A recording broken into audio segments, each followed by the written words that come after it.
Welcome to Cybersecurity Today. I'm your host, Jim Love.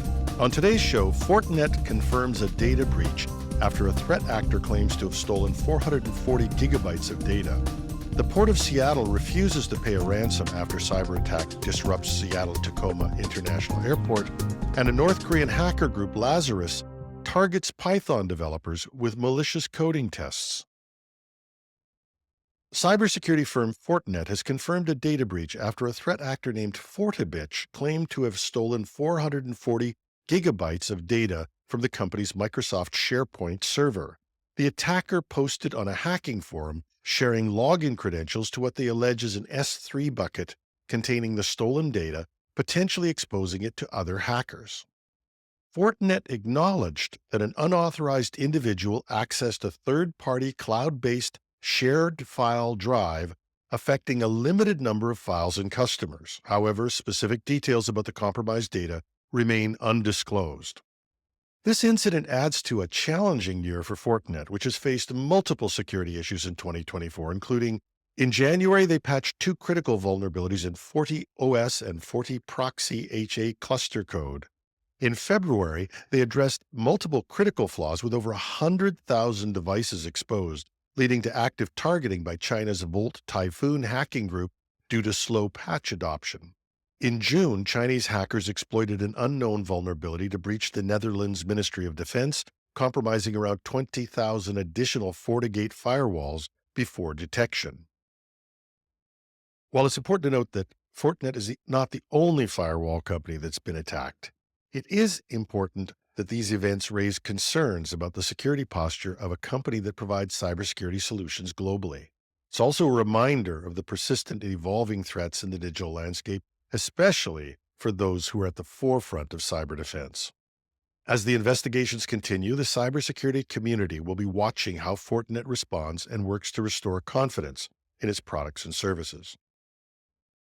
The Port of Seattle has confirmed that the Ransomware group was behind the cyber attack that disrupted operations at the Seattle Tacoma International Airport on August 24, 2024.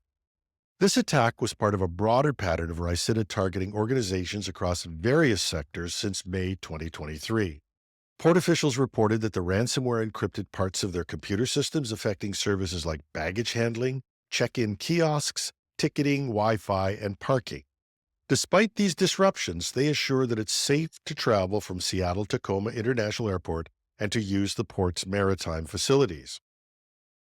Taking a firm stance against cybercrime, Steve Metruk, executive director of the Port of Seattle, stated they have no intention of paying the ransom, aligning with their commitment to be responsible in the use of taxpayer dollars. However, this may lead to the threat actors publishing the stolen data. The port's responses have included halting unauthorized activity since August 24th, remaining on high alert, continuously monitoring for new threats, working to restore affected systems and build a more resilient infrastructure, and enhancing security measures, including strengthening identity management, authentication protocols, and monitoring activities. They have committed to notifying any individuals whose data may have been impacted. In a sophisticated cyber attack, the North Korean hacker group Lazarus is targeting Python developers with a malicious coding test disguised as a job recruitment process. According to the cybersecurity firm Reversing Labs, this scheme is part of the VM Connect campaign first detected in August 2023. The attackers pose as recruiters from major U.S. banks like Capital One, approaching developers on LinkedIn with enticing job offers. Here's how the scam works. Developers are first directed to a GitHub repository containing a fake password manager application.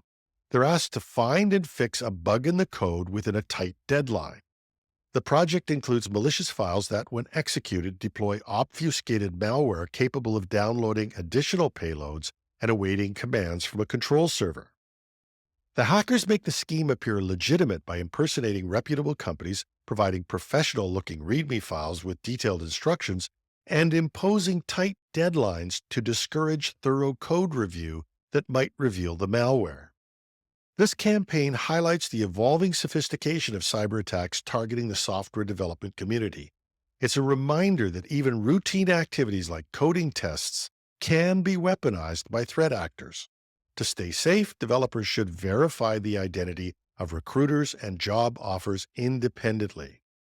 Take time to review code carefully, even under pressure, and use sandbox environments when testing unfamiliar code. Reversing Labs believes that this campaign is still active as of July 31st. Developers and organizations need to maintain vigilance against these targeted attacks that exploit the job search process. And that's our show. You can find the show notes with links at technewsday.com or .ca. Take your pick. I'm your host, Jim Love. Thanks for listening.